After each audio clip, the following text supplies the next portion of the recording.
Not okay. It didn't work. I tried clicking on the thing just when it was about to end our intro music, and it didn't work. Okay, but here we are live anyway for Dynasty Saturday Night 5. As we hang out on a Saturday night, talk a little Dynasty using lists of five. So if you're listening on the audio version that's going to drop early next week, please make sure that you subscribe, rate, and review. You're going to be listening to the Going for Two live podcast feed. And so, say how much you like this show. If you're watching, head on over to YouTube, because not only can you hop in on the chat there, but you can subscribe to the Going for Two live channel. You can like our video, and you can turn on notifications, and all that helps us out a lot. I'm Brian here with my co-host Josh. Josh, you're back. How you doing? Good. I had an awesome time up north in Maryland for a wedding, but I am also happy to be back talking football.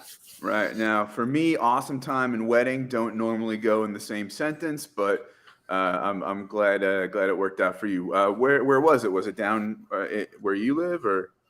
No, I lived in Georgia, but it was up in Maryland, so we had a good 10.5-hour drive. Stopped in Williamsburg on the way because my wife has some friends there. So yeah, but do you remember those ads like when we were? Well, you're younger than I am, but for like Colonial Williamsburg, the like reenactments of the colonial era in Virginia. Do you remember that? I don't. All right. I always thought it would be like a good Saturday Night Live parody to do like a sketch of like Colonial Williamsburg or whatever, but it's Williamsburg, Brooklyn. And it's like hipsters reenacting like the hipster era. I don't know, but anyway. Hey, I'd be down for it. Yeah. So this episode is Early Risers. We're each going to pick 5 guys that are climbing up in rankings or trade value and that sort of thing. Sort of suss out what we think about them, maybe what we might be willing to trade for them or sell them for, and that sort of thing. Some of them, maybe a little bit obvious. Some of them, maybe not. Depends. But first, let's pay the bills. No House Advantage is changing the game by offering the most dynamic fantasy sports platform available today. Play pick'em style contests versus other people for the shot at winning $150,000 or more. Download the app, use our promo code GF2 and get a deposit match up to $25. Choose a contest, select your player props, earn points for correct picks, and climb the leaderboard where you have a shot at the big money every day. You can also test your skills versus the house and 20x your entry if you hit all your picks. Bet on up to 5 player prop over-unders or individual player matchups across every major sports league, including NFL, NBA, MLB, PGA, MMA, and NASCAR. Again, our promo code is GF2. Use it at nohouseadvantage.com or download the app on the App Store, and you'll get a first deposit match of up to $25. Make sure to check out No House Advantage today and experience daily fantasy sports redefined, because it's not just how you play, it's also where you play. And where do we play, Josh? In Dynasty leagues. Oh, yeah.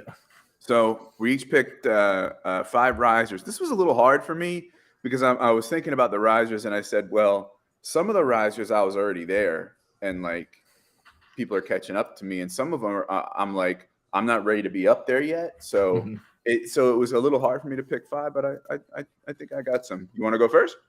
Yeah, I'll start off. So this was easy for me for like the first 3, but then I really had to look down and actually made me go through all my rankings again. And I just looked there on the app and it showed who moved up the most. So I just went like that. But yeah, I'll start off with the one who moved up the most and probably could still move up some more. It's Curtis Samuel. I've always been a pretty big fan of him. He just can't stay on the field. So at this point, I'd kind of given up to him. He moved up 21 spots for me. He went from 57 to 36. And honestly, if he keeps showing that he can stay healthy and is going to be the main person in that offense that they go to, I'm going to keep moving him up as the season goes on. But I am being cautious because of his injuries. But he is the number one guy so far. He's demanding a 23% target share, which is better than McLaurin or Dotson. He has 182 yards, 2 touchdowns, and he's basically like a Debo Samuel light because he averages 6.4 yards a carry, and they look for different ways to get him the ball. So yeah, he's been the one that shot up the most for me. Mm-hmm. So so you had him at 57, now he's up to 36, you said? Yep. Yeah. Was it just, as it was, because we ended the last episode of Surprises, the one that you were at the wedding for, with Curtis Samuel. He was one of my surprises, early surprises, just because it was a real feel-good story. As a guy that I wrote an article about in 2021, as a dynasty target, I liked him. If the Washington coaches were going to use him right, the way that the Carolina coaches figured out to use him right, then I was in on him. And then, just injuries and the long recoveries, and so to see him performing in the first couple weeks, it's kind of a feel-good story for me at this point. Absolutely. I had him buried in the 70s or something, because I just couldn't figure out what to do with him. And I've got him up to 49 now. So it was just, just being healthy, showing he can do it, getting good usage, and that's it, right? Yeah, I had him up to in the 40s, but then I realized he's only 26. So I guess in my head, I just assumed he was, 27, 28 dealing with injuries. So I'm going to move him up a little bit. Mm-hmm. But yeah, that's pretty much what it was. I think he just turned 26 in March. So he's not like he's about to turn 27 either. Yeah. So do you expect the usage to stay at that level this season and next? Because I have to wonder too about how Dotson, developing fits into all this too. What do you think? I don't know if the target share will stay what it is. I think that'll level out once Dotson gets a little more acclimated, and they still got Terry McLaurin, who's still a very good wide receiver. But I think the fact that they can use him as kind of like a gadget player, like running, I think he's still going to get plenty of snaps and still get plenty of touches, but they might just find different ways to do it. So as a buyer, what would you be willing to give for Curtis Samuel right now? Looking at the 2 trades you sent me, there was only one of them that really interested me, and it was Curtis Samuel for Nico Collins and a 23 third. Mm-hmm. I might would have tried for a second and then maybe sent back a 24 or 4th or 3rd. But it'd have to be a player younger than him and also a pick, because right now, his stock's just going up. So honestly, if I were, I'd probably wait a little bit and just hope he doesn't get hurt. Well, hit it at the peak and then sell him off. What about as a buyer though? What are you willing to give for him? To give for him? The other trade from the 27th, he went straight up for a 24 second. Are you paying that for him? The 24 second, yeah. 23, I'd probably be, yeah. The 24 second, I definitely would, because between all that time, I feel like I can get that pick back, by other ways trading. So I'm always more willing to move off picks that are more than a year from now, because I think I can recoup it by that time. Yeah, I think too, I probably have to sprinkle in a little bit on top of that for someone who has Samuel now, just because of how well he's doing with the buzz. Mm-hmm. But it seems to be in the right neighborhood. Yeah, I'd definitely try for more, but if you're talking and it just kind of gets stuck there and you just really want him, I'd do it. Yeah. All right, so my first is also a feel-good injury story, and that's James Robinson. So I was pretty high on him, before the injury, as a lot of folks were. I probably had him in the late teens as far as dynasty running backs, and then had him all the way down to I think 35 or 36, just because we need he may be gone all this time, and we need to see what, right? So. And then as either a lack of bad news or good news continued, he got kind of crept up, and so and he's doing well this season for sure. And I've got him up at RB22 in my dynasty rankings. And I could argue that I could vault him in front of the couple guys ahead of him. So the usage may even out more between him and Etienne, right? We're seeing it sort of trend in the direction as far as like the routes Etienne is running, the snaps that he's on the field for. But with the state of running back in fantasy football at the moment, which we could do a whole show on that, and especially in Dynasty, you have to like what you see. And he's shown that he's healthy and producing. And until he proves otherwise, he's a valuable asset now. And I'm running him out there, or I'm trying to acquire him, depending on the situation. I actually think it's not just a contender buy. I actually think if you're in a sort of retool or rebuild, or you want to call it, but like you're at that stage where like you're ready to compete in 23, I also think he's a guy to go after. Now you may want to wait maybe for like a bad game, maybe a dip, right? But he's good enough and young enough where he's not like just a win now piece for somebody. What do you think? Where do you have J-Rob ranked, and has he risen for you? Yeah, he's definitely risen up. I had him pretty far back there, and I still have ETN higher in Dynasty just because his age, less mileage. But I do have him at 34, and that's likely to keep probably moving up a little bit because once it evens out and once ETN has a big game or two, I think people will be more willing to sell him. So if I am trying to buy him, I'm either going to wait for like a big ETN game or for him to get out snapped by him or just not produce very well. Like you said, that'd be a good time. But I have him 34 right now, and I'm pretty happy with having him right there. But he's one that could definitely shoot up more. So I'm definitely higher on him than you are by 12 spots. What are like the 3 guys right ahead of him that you have there? Real quick before I forget, I saw on Twitter someone traded James Robinson for Christian McCaffrey straight up. Listen, I know that McCaffrey's dinged up, right? And things look bad. Like he could, just basically never be anywhere near what he was in 2019. And I get that, but come on, folks, pump the brakes. Yeah, I just thought I'd mention that because I found it funny. For sure, yeah. Right ahead of him, I have David Montgomery at 33. Oh, that's right. You're way low on Montgomery. I forgot about that. Yeah. Tyler Algier and then Damian Harris. Okay. Yeah, I can't put him behind those two, but okay. So I went on the DLF Trade Finder and found a couple trades for involving J-Rob. One of them really stands out to me. On the 28th, so earlier this week, whatever that was, Wednesday, someone traded J-Rob for Tylan Wallace and a 23 second.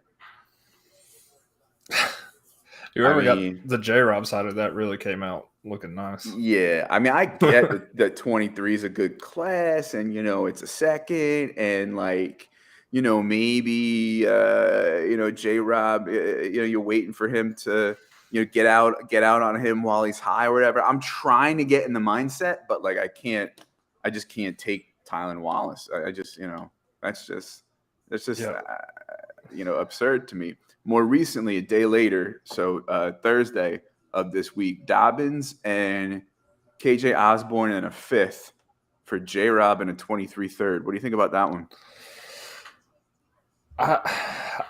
Osborne's like pretty good for redraft, but I just don't see him having much dynasty value. I mean, I love J.K. Dobbins. I think I have him ranked higher than Robinson, but I think I'd rather have J-Rob in the 3rd because the 23 5th doesn't really do anything for me. Yeah. Like, I just think of it as like Dobbins and Osborne for J-Rob in the 3rd. Yeah, no, I'm Given the question marks around Dobbins, even though I have him ranked higher than Robinson, and given that Osborne, let's even say Thielen's gone next year for whatever reason, right? Like, does he really step up into that 2 role? Like, don't get me wrong, I like him. I actually probably like him better in Dynasty than redraft, opposite from you. But yeah, I think if Thielen goes, I think they draft someone pretty. Not maybe like by the 3rd round, they probably draft another receiver, and I think he still might just slot right back into that 3rd spot. I don't know. All right, who's your next early riser? So my next one, I'm going to go with Christian Kirk. He's jumped up 10 spots for me from 34 to 24. I was already fairly high on him, but yeah. And knowing that he had big playability at Arizona, that's kind of all he did. So I was kind of unsure if he would be able to come in and be the number one guy. With given a new coach, Trevor Lawrence did not look good last year. So I just wasn't that sure, but I've already bumped him up to wide receiver 2. I mean, he's demanding a 25% target share, which is a lot better than I was expecting. And he's got 267 yards and 3 touchdowns, and his yards per reception is 14.8 yards. So he's seems to be running a lot of different routes, not just slant routes, not just like that's what Rondale Moore's for. And then Trevor Lawrence is also just taking a big step up, which I'll talk about him later. But yeah, Christian Kirk's just been really good.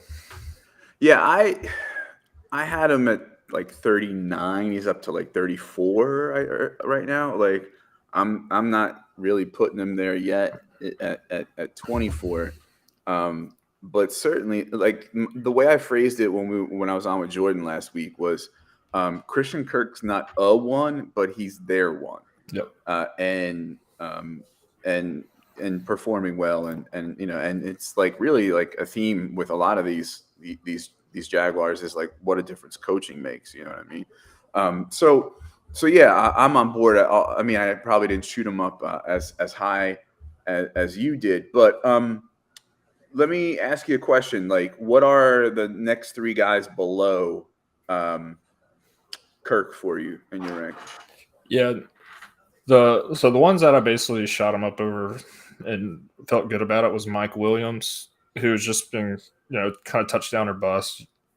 Cortland Sutton, mainly just because Russell Wilson and that offense just doesn't look good, even though he's their only guy. I think defenses will start kind of trying to shut him down and make everyone else beat him. And then Chris Godwin, who is just – I'll move him up once he starts playing some games, but he's just not playing, and I'm a little concerned about his injuries. Wow. Godwin, that low.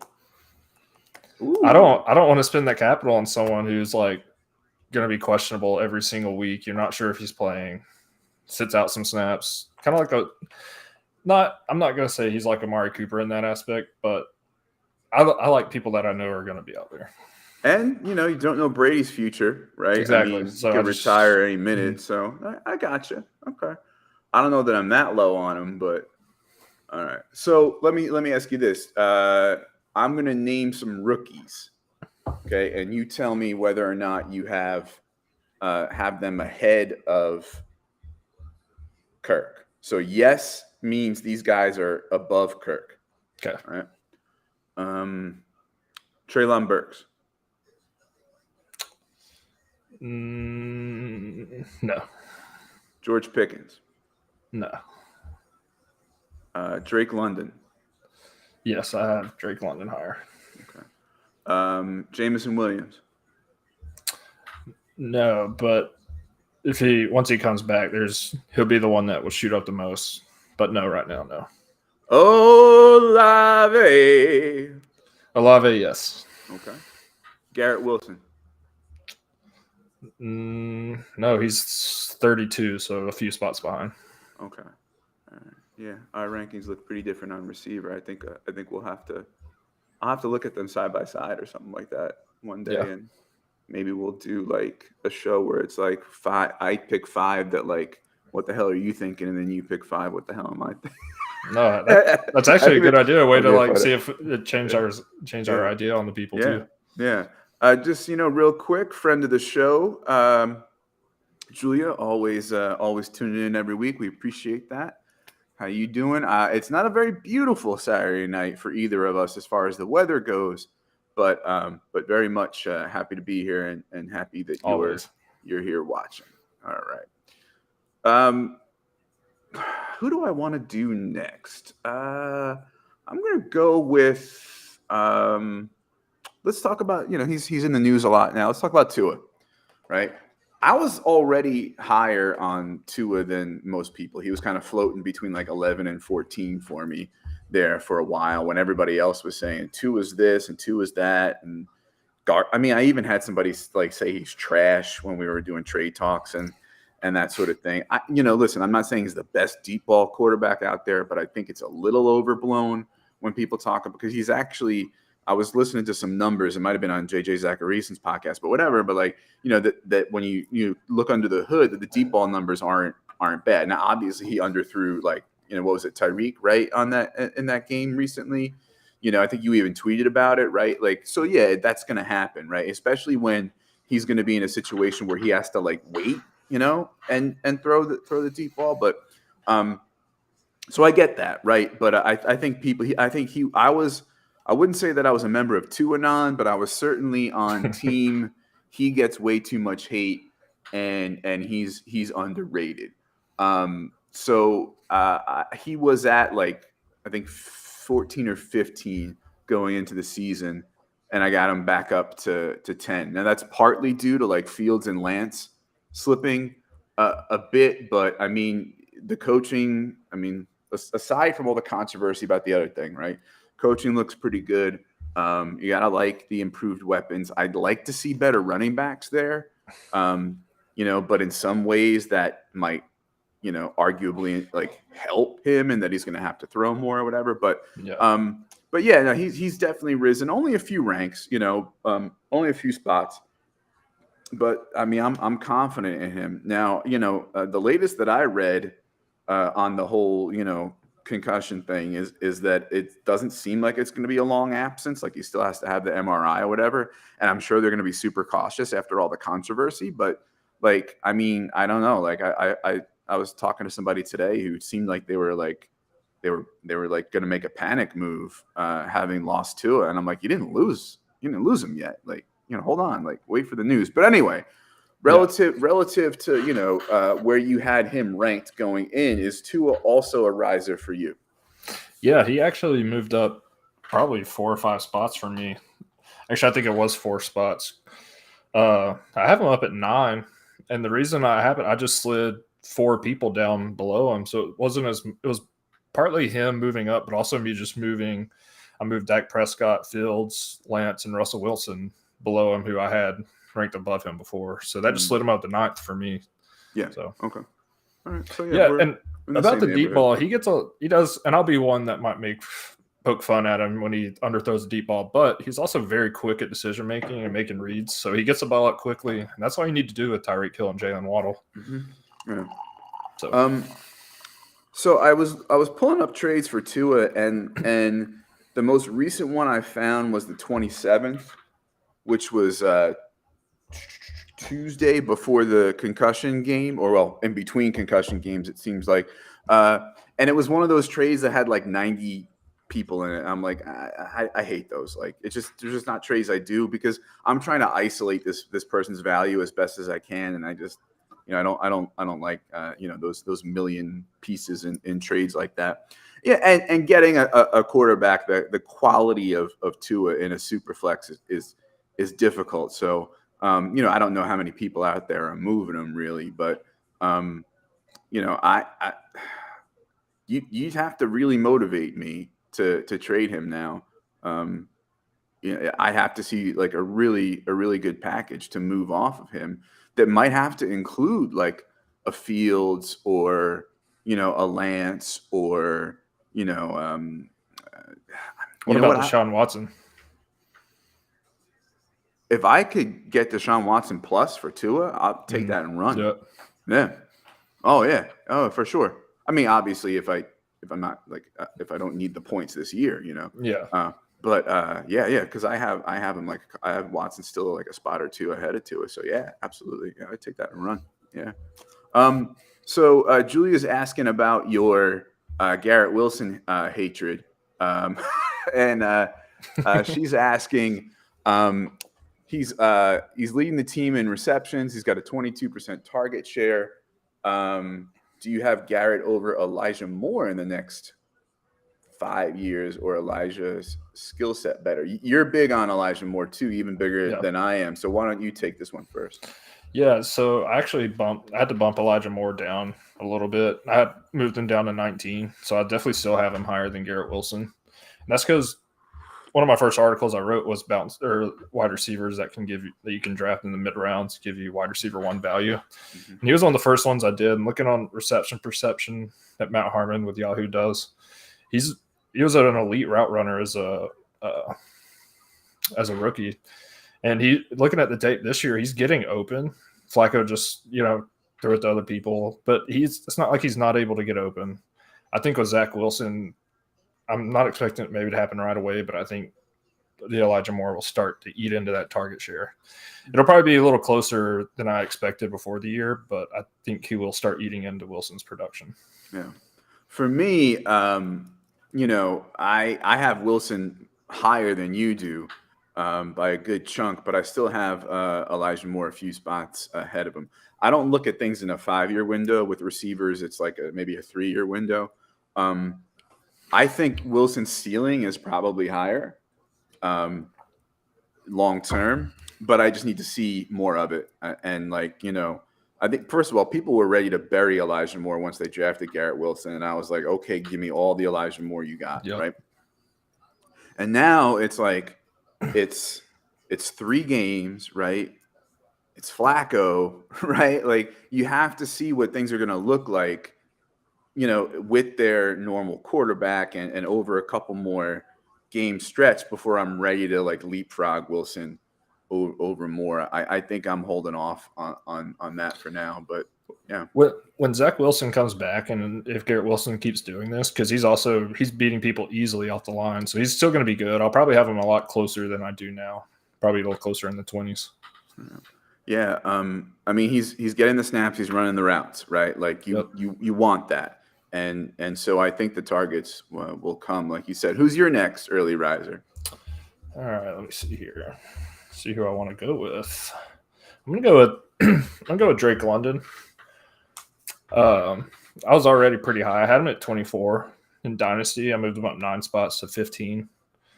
And most of that is because he stepped in right away. He already has a 32.9% target share, and for a rookie, that's really good. His 10.5 ADOT just shows that he's not just running, short routes. Like, a lot of times they cut a route tree for rookies, so they're not running all the routes. But he seems to be running them all. He's got 2 touchdowns. And I do expect that target share to come down because Kyle Pitts is probably the better receiving option, especially over the middle, who he's going to be paired up with. So I think that will come down a little bit. But he's already shown that he can be that go-to guy. And I'm not as worried about the quarterback concerns as I was coming in, because I wasn't sure how with Mariota and a rookie wide receiver, I just wasn't expecting him to start out like he did. Okay, so with London, for me, I kind of had him at around 26 or 27. I still have him at 26. I've been lower on him than most to begin with. Like, out of the big 4 rookies, I always had him 4th. And I am concerned, right, about that franchise, that offense. Like, I know it's your team, so I'm sorry, but I don't know. Like, Mariota is competent, but but they seem like they're going to want to hand the keys over to Ritter at some point, whether that's this year to see what they got after they're out of the playoffs, or next. And I'm not very confident in Ritter either. He's a guy that I've been low on relative to consensus. So I'm not ready to vault. I mean, it's only 7 spots, right? But I'm not ready to push him up that high yet for me. But there's been no reason to push him down, and I'll admit, there's been some good news there. So, what are the next 3 guys below him? So I moved him ahead of Mike Evans. I moved him ahead of Rashad Bateman and Tyreek Hill. And I had him ahead of Bateman, but I also moved down Elijah Moore and I moved down DJ Moore, just enough spots to put him ahead of them. Wow, you have him ahead of Bateman, DJ Moore, Elijah Moore, and Tyreek Hill? All 4 of those? Yep. Wow. Yeah, I moved Elijah Moore down from 13 to 19 because he's just, That's a big plummet for six spots at that range of rankings. Yeah, a lot of it did have to do with Garrett Wilson coming out a lot stronger than I thought he would. All right. We'll see. Well, we're going to have to do a wide receiver show, I think, because we're all over the place here, which is good, right? If we just agree with each other all the time, then it wouldn't be so entertaining. So How about like as far as trades go? What would you give for London? Obviously, not a lot of people moving him, and what would you like maybe offer these 3 games? Say you're a contender, and you want to maybe sell him for a win now piece on a better offense. What are you looking for? I would obviously be looking for someone that's also young, that maybe a few years older, maybe like Michael Pittman. I think you might be able to, if someone's really high on London, go on Pittman, because I have Pittman up at 10.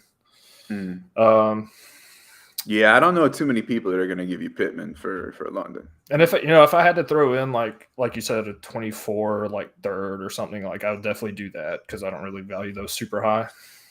But I would try and do that. Maybe Deontay Johnson if people are down on him, because I still like Deontay Johnson more than Drake London. Yeah, me too. So the 29th, that would be Thursday, a couple days ago.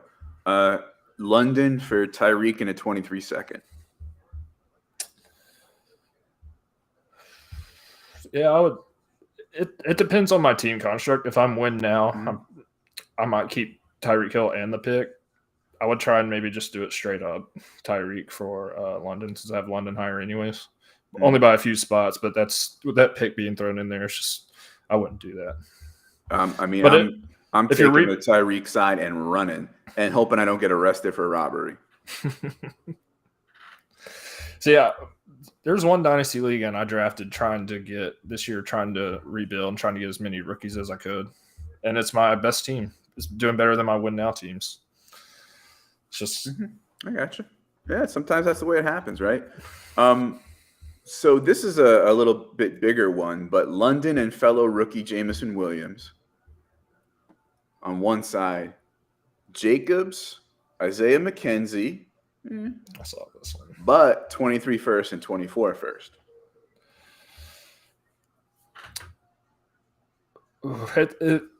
Honestly, it depends on what that 23 first. If it's a late first, I'm going to take the London and Jameson Williams because I think both of them are going to be elite down the road. But if it's a very early 23 first, I might take the Jacobs and McKenzie side. But it's one that I'd be questioning myself for later on. But I would probably take the picks if it was an early pick.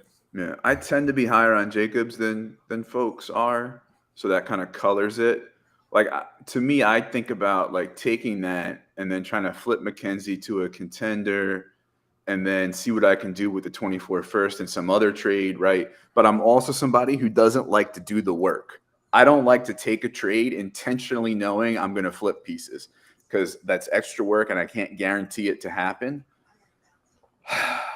But like, I don't know, when you're getting 2 usable pieces, although McKenzie is really splitting time with Crowder in the slot more so than people thought.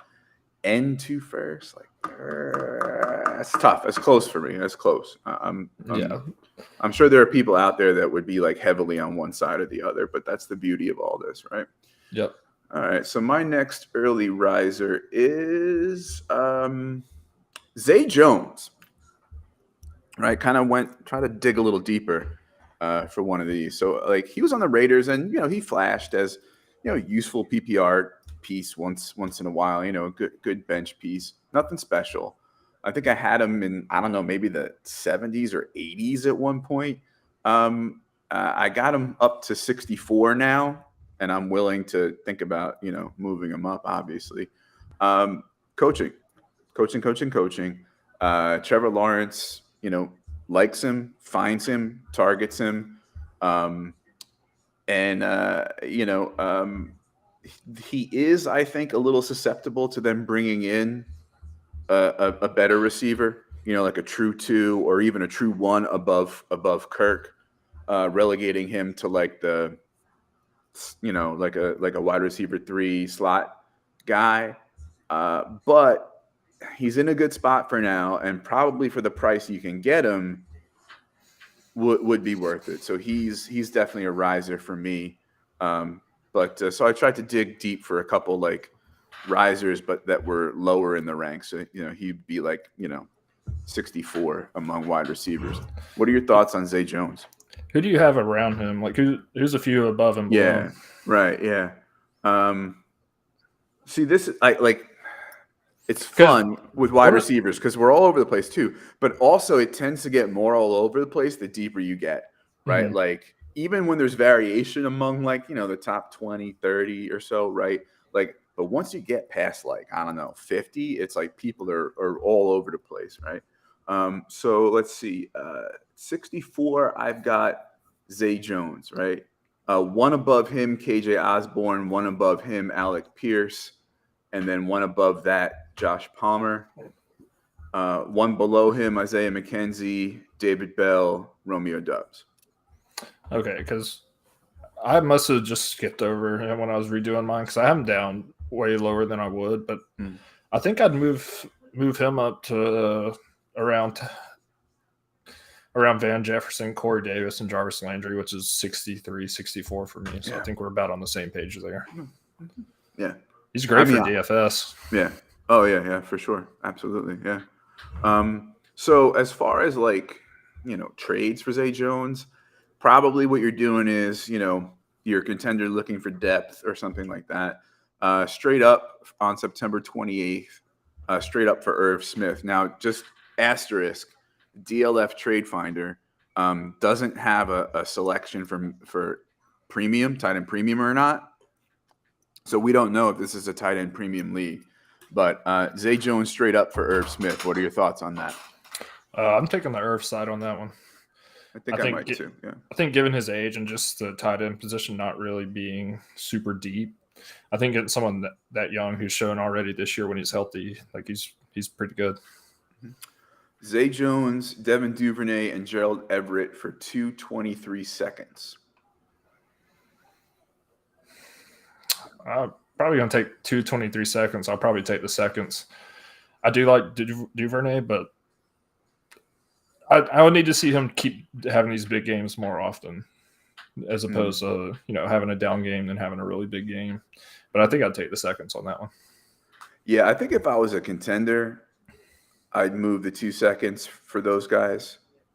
But in a vacuum, like I'm not on the Duvernay bandwagon, and like, in a vacuum, I'd probably,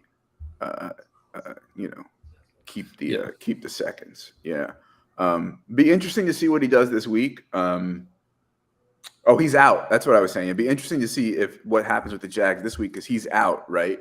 So you may see like a Kirk spike week, and another that might bump his value, in the trade market for a contender even more. So something to keep an eye on. Who's your next early riser? My next one, I'm going to go with someone who I started off very high on before the draft and wasn't so high on at the start of the season, but now I moved him back up. It's Dameon Pierce. I have him up 10 spots from 33 to 23. And the main reason I bumped him up that high is just I like seeing rookies coming in, taking the job over and being the guy because it just gives me confidence that I can expect that for the next few years, even if they go and bring someone else in that, they're not just going to be stuck in a committee or going to get beat out. And I mean, he's already got 46 attempts compared to 17 for Rex Burkhead, and his yards per carry is much better at 4 compared to 2.9. He's already got a touchdown, and his yards reception are also better than Burkhead, so his receiving role work could also increase. That's just making his value go even higher. So he's not ends up like a touchdown dependent because he doesn't get receiving work. Okay. So for me, Pierce was on an episode of Dynasty Fever we just dropped on Thursday called Dynasty Mirages. He was one of my mirages. Like it looks good, but it disappears the closer you look. And really, it comes down to he's limited, until we see otherwise, to, a 2-down guy, between the tackles guy is not really going to beat you to the outside, right? Burkhead's getting like all the important, third and long work or third and medium work. He's getting the 2-minute drill work. He's getting most of the passing work. So, even if Burkhead is gone next year, it's highly probable they bring in a receiving back to complement Pierce's skill set. So I think he has a low ceiling given his skill set. And I also think he's not involved in the passing game on a team that's gonna have to throw.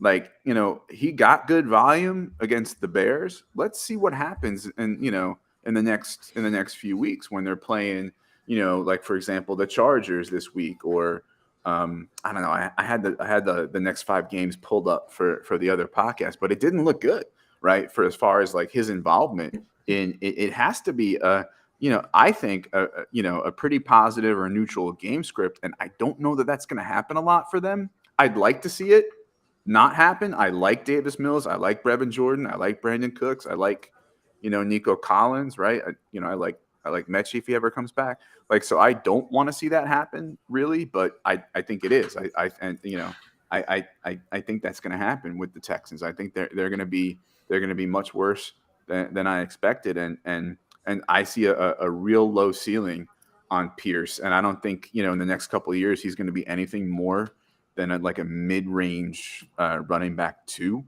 and I'm not paying market value for what I think he is. I mean, I've even seen somebody who's sort of prominent in the Dynasty game. I rank him as high as I think 19, and I'm just like, whoa, I'm not going there. So that's kind of my devil's advocate on Pierce. Yeah. No, that's all good points. I could definitely see them bringing in someone. That's why I'm hoping, given that he has a pretty good yards per reception, that he can step up in that and show that they might not need to do that, as opposed to just bringing in a veteran like McKissick, or not him, but someone like that. Would you say that he's got the outlook to end up kind of like Josh Jacobs? Because it sounded like when you were describing what he could be, it kind of did sound like you were describing Josh Jacobs. Or you think he gets more receptions? I think Josh Jacobs is just better at football than Dameon Pierce. Yeah, I mean, he's just a better running back. He's got obviously a couple more years of usage on him, right? So, but as of now, I would take Jacobs over if I had Pierce and you offered me Jacobs straight up, I'd take that in a heartbeat. I know not everybody thinks that, but I'd take that in a heartbeat. Yeah. Because I just don't think Pierce is what folks think he is. I was willing to be wrong. I had him ranked as RB10 going into the draft. And he looked like he was impressing in the preseason. His value was going up. So I was like, okay, kudos to people who are high on Pierce. But what I thought about him as far as the limits of his skill set going into the draft, I think are not bearing fruit, but they're true. They're turning out to be true, I think, now that we're playing regular season games. Right? Yeah. As far as a trade goes, say you're a contender and you want to take advantage of Pierce buzz, right? What are you trying to get for him? Like, as far as like a player goes, that would you take a Jacobs for him if you were a contender? If I was a contender, I don't know if I would take Jacobs. Let me see my rankings here.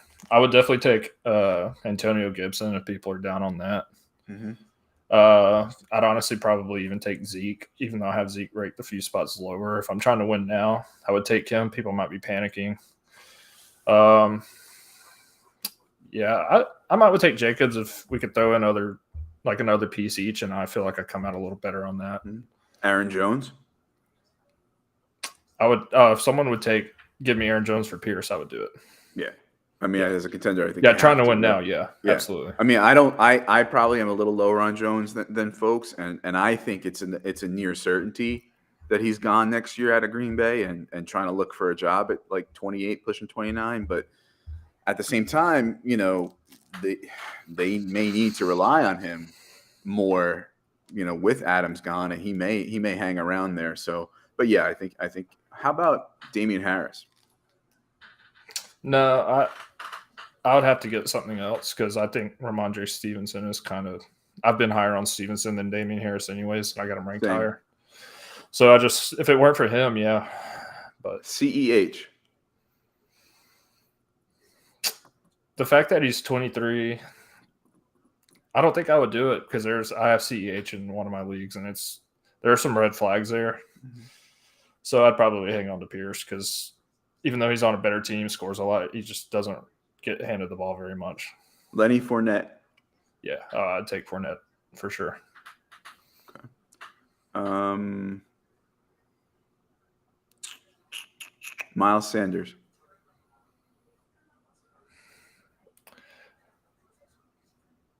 Yeah, I think I would, just because he's got the big playability that Dameon Pierce doesn't have. Michael Carter. No. Brees Hall's about to take over that backfield. Mm-hmm. Okay. Kareem Hunt. Probably not. Mm-hmm. Okay. James Conner. Yeah, I would take James Conner trying to win now. Okay.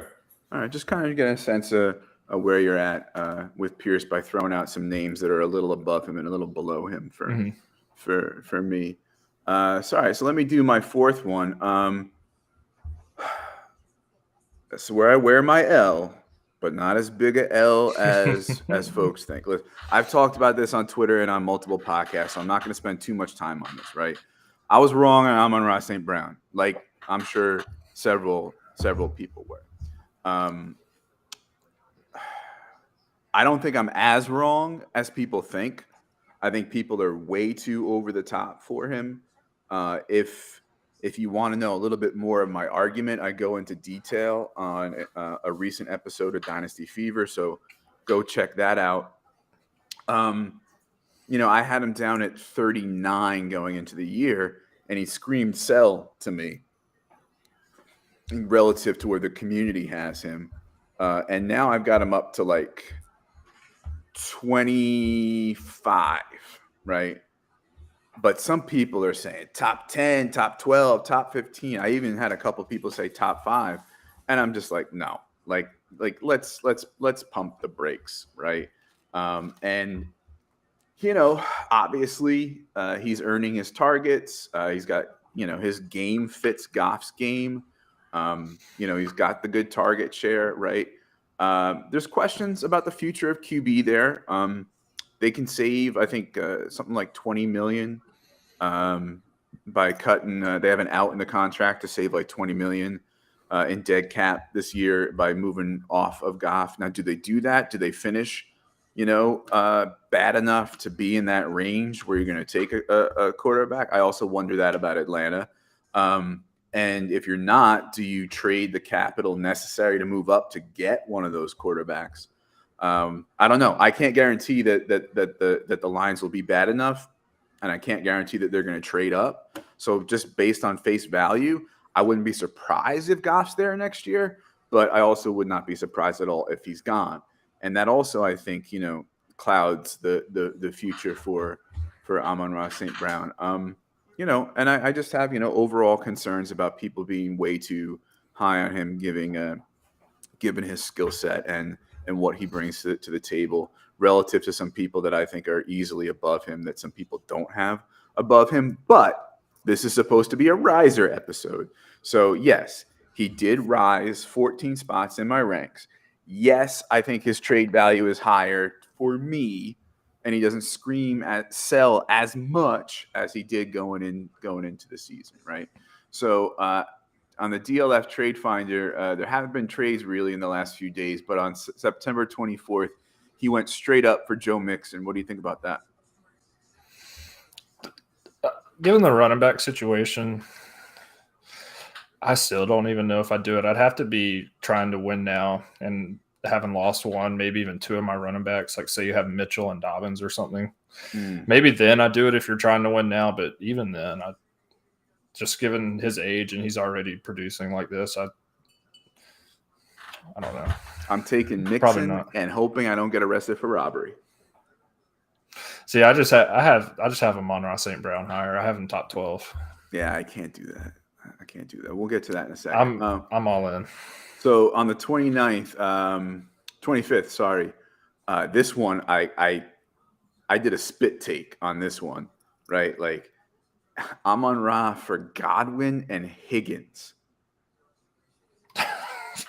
Okay, yeah, I love T. Higgins. So I don't like, you could just throw in something with T. Higgins and I might consider that trade. Nevertheless, Chris Godwin. I know I was lower than a lot of people are, but that's That's a steal. Getting out of control here. No, folks. that really Like, is. That is. Come on now, right? Like if I could get Godwin and Higgins for Amon-Ra St. Brown, I'd pay you to do that. Yep. Oh yeah. But, so you have them in the top 12. Where do you have them? I have them at 10. I meant to have Pittman higher, but I must have just not moved them. But I have them at 10. Okay, so I have them ahead of Devontae Adams and Diggs. Ooh, Diggs! Oh, The age, man. But yeah, I do. Age aside, in a 3-year window, you're expecting more fantasy production out of Amon-Ra St. Brown than Stephon Diggs? Yep. That's ludicrous as far as I'm concerned. Like, that's wow. Okay, you have him ahead of Devontae Adams. No, I can't do that either by any stretch. Age aside, right? Like, I can't do that. So what's another guy below him? Hold on, I'm about to take a sip of coffee. I don't want to spit it out. Tell me who it is. Then it's Deontay Johnson and DK Metcalf. Oh, mother! Man, you are all in. You are all in on the Amon-Ra train. Okay. I'm just not sure about because even now, even though Metcalf has a touchdown, Tyler Lockett still looks. I'm not going to say he's better, but he looks better. I don't know if it's just his connection with Geno, but I mean that quarterback situation does have me a little worried. Locke might come in and unlock, the deep ball more from DK, but right now. Oh, wow. I need a minute. We're gonna need some music, some intermission music. While I wish I could sing. I gather myself. Wow. Okay. All right. Okay. We're gonna have to do like a wide receiver show. This is a whole lot of fun. Okay. Who's your last early riser? My last early riser is Trevor Lawrence. Okay. I wrote about him in bounce back quarterbacks. And, a lot of that was because he was one of the better prospects coming out of college. And also Urban Meyer was literally one of the worst head coaches I've ever seen in my life. So I think just that alone and getting Doug Peterson in, I had him at 15 coming in. And now I moved him up 8 spots up to 7. The older quarterbacks just have all looking to kind of falling off a cliff. So right now I'm looking to go with someone younger. So I mean, the second-year breakout's happening right now. He's got 772 yards, 6 touchdowns, only 1 interception, which that's the main thing I was worried about was him turning the ball over. And his 103.1 QB rate is 6th in the league. So, I mean, in the right system, I think he's got a good coach that plays up to his strengths and doesn't try and put him in bad situations. Mm-hmm. And he's showing maturity. So, I mean, the Jaguars, I just wrote up in my article that came out, they're, I think, the team to beat in the AFC South. Hmm. So Lawrence is one of those things I mentioned earlier in the episode that are like, I was already there, right? Yeah. Like I hadn't like left. I had him at 8 or 9, and he's at 8 now, right? So I was always willing to bank on the talent until I saw him fail with a better coach, right? And so I was already there. So I'm assuming in some order your top 6 is like Allen, Mahomes, Herbert, Lamar, Burrow, Kyler is your top 6? Yeah, I'll just go from 1. I got Allen, Mahomes, Jackson. I need to move Jackson above Mahomes. So it's going to be Allen, Jackson, Mahomes, Herbert, Hurts, Burrow, Lawrence. I moved them above Kyler. Hurts? Yeah, I've had Hurts. That's 5. A whole other story. But I'm surprised he wasn't on your risers, honestly. We've talked about that before. I thought you were gonna give him the credit he was due and put him on your risers. Well, actually, if you want to hear about the concerns I still have about him, tune into that same episode of Dynasty Fever where I talk about why I'm not as wrong as people think with Jalen Hurts. But I got him up from 16 to 11. So okay. But so you have him ahead of Kyler. Wow. Okay. Yeah. I mean, like, Kingsbury is not a good coach, and there are definitely some things to be concerned about there. D-Hop's age, you know, He's not running the ball as much either yeah, this year, yeah. which I mean, that's rightfully so. He could get hurt, Yeah. but I mean, that does hurt his value. Yeah. I don't like Rondale Moore, actually. You know, I'm pretty down on him. You know, who knows what Connor's got left in him after this year. Like, you know, there's reasons to be concerned about Kyler, for sure. And the fact that, you know, he's 5'10" and plays video games more than he watches films. That whole thing just cracked me up. Yeah. All right. So as far as a trade goes, obviously not much movement on Lawrence in a super flex, but you know, for funsies, I pulled a couple on him. This one we just talked about. So I think I was you're looking good at on that one. Yeah. So T-Law, J-Rob, and a God. 23 second for Kyler. You're taking that T-Law side and yeah, like as much as I like Kyler, I'm taking the T-Law side as well. T-Law and Devonta Smith for Carr, Henderson, Jeff Wilson, Lamb, and a 23 first.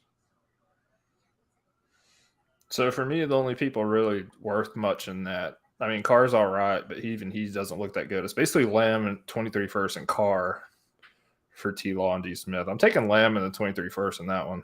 I'm just taking Carr, and I'll figure out quarterback. Yeah, I think especially Lamb's too good. If I'm trying to contend, that's something I'll do, because I'll have Henderson for depth because he's clearly getting a good share of that backfield. But looks like that person's definitely winning now with Henderson and Jeff Wilson trying to salvage this year. Yeah. Okay. Let's see what we got here. Yes, Julia, we need to get our production value up with some noises and some audio drops little soundboards and that sort of thing. Yeah. Yeah. You know, like when you draft in Sleeper and it does that. Wow. I want to isolate that if it's not copywritten, and just anytime you mention like Jalen Hurts or Amon-Ra, just pound that.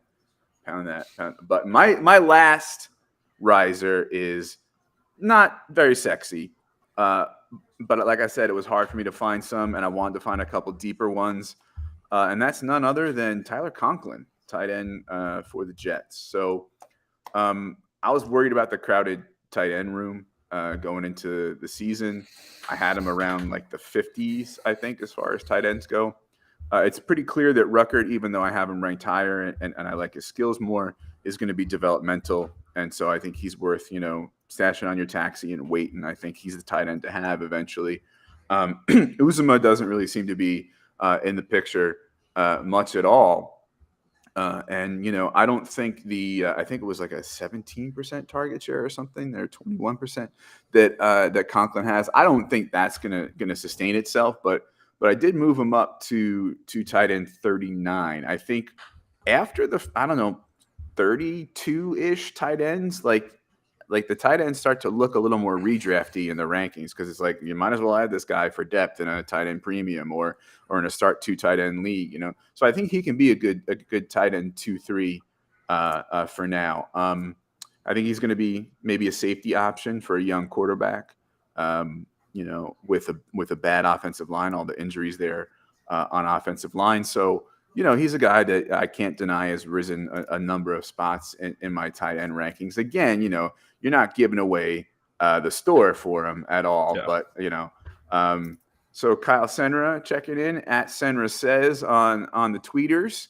Also part of the Going for Two family and host of several podcasts, including Thursday night Dynasty Gambit here in the Going for Two family. Thanks for checking in, Kyle. Always good to see you. So a couple trades for Conklin that we'll go over before we land the plane here. Cade Otton and a 23 second for Conklin. The only way I'm taking the Conklin side is if I'm a contender. I like Cade Otton. He was like my tight end 3 going into the draft. So if you can give me him in a second for Conklin, yeah, I'll take it. But if I'm a contender, I'm taking the Conklin side. This one's a little more interesting. Jaylen Warren and Tyler Conklin for Kyle Phillips and 223 thirds. What do you think of that one? I like Jalen Warren, but he's also stuck behind Najee Harris, and without injury, Najee's not going anywhere. So I think I'd take the one with the picks. Yeah, I think for me, if I'm a contender, this might be the Najee manager doing this to get Warren, but even so, as a contender, I might take that side if I really think I have a shot at winning the championship. Because the 2/3, right? I like thirds. I'm team thirds matter, especially because you can use them in trades. But as far as a hit rate goes, right? We're not talking anything. And as much as Kyle Phillips has risen in my rankings as well, I think that's a classic win now versus not win now trade. And I think if I'm a contender, I'm taking the Conklin side. So I hope we've discussed some early risers in a way that was interesting and entertaining, and maybe even given you some advice moving forward for how to rank folks or what to look for in a trade. And we even had a couple of disagreements, which is always entertaining, and you can choose which one of us you agree with, and then flame us for being wrong. So if you're listening on the audio, please subscribe, rate, and review. If you're watching here on YouTube, thank you. And please subscribe to the channel, like the video, and set up your notifications so you get a ping every time we have a Going for Two podcast, which we have every day of the week, Sunday mornings, and then every night of the week. We've got a podcast for you on Going for Two Live. Time for plugs. Josh, what are you up to? Where can they find you and your work? Yeah, you can find it all at goingfor2.com. Right now I have a weekly article, 10 things to look forward to the next week. Try to keep you ahead of the competition, waiver wires, buy lows, all that stuff. And you can find me on Twitter at Rotonaut, ROTONAUT. All right. You can find me on Twitter at FFJunkie_. My superior wide receiver rankings to Josh's weirdness. Both of us are on goingfor2.com as far as that goes. Occasional articles there as well. In season, I'm more of an off-season writer. My latest is 10 Commandments of Dynasty Fantasy Football Trading. I get a little soapboxy, and we have some fun with my quirks and pet peeves. But something to think about as far as trading etiquette and building relationships in your Dynasty leagues. You can also find me as co-host of the audio-only Dynasty podcast, Dynasty Fever Pod. Episodes drop on Thursdays. And you can follow that show at Dynasty Fever Pod. Stay tuned on this same YouTube channel for the Going for Two IDP podcast, Cover Zero. It's pre-recorded. It's not live. So if you're putting questions in the YouTube chat and they're not answering, they're not ignoring you. They're just not there. I figured that out the hard way. All right, folks. As always, we appreciate y'all spending time with us on your Saturday night and hanging out and talking Dynasty Fantasy Football. Because really, what else are you doing on Saturday? Really? Nothing. Yeah. All right. Have a good night, folks. See y'all.